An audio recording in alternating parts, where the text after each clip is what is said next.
Reçu le dimanche 1er juin 2025 par Séraphin Balla, le directeur général du port autonome de Pointe-Noire, ses représentants de l'Agence française de développement, AFD, et de l'Union européenne, structure qui finance les projets exécutés dans le cadre de l'extension et de la modernisation de cette infrastructure inaugurée en avril 1939, viennent constater leur évolution.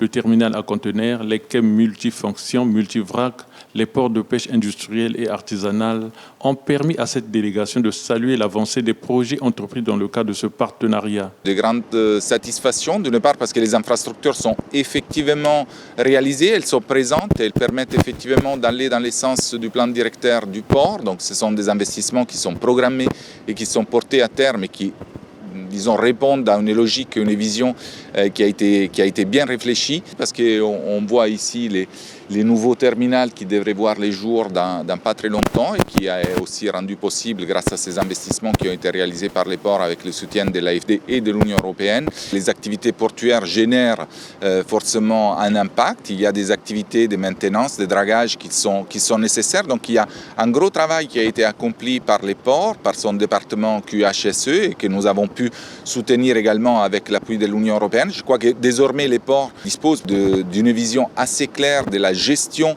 par exemple, des catastrophes qui pourraient se produire dans les cas d'opérations de dragage afin de pouvoir les cantonner le plus rapidement possible, de ne pas avoir un impact négatif ni sur la population, ni sur les activités portuaires, ni sur la pêche.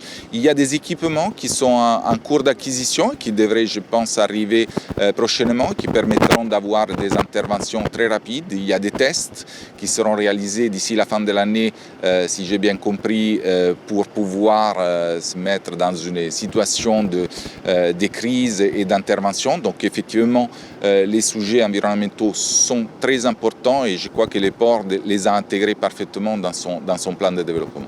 Partenaire sûr du port autonome de Pointe-Noire, l'AFD avait en 2009 procédé à un premier financement dans le cadre de leurs relations.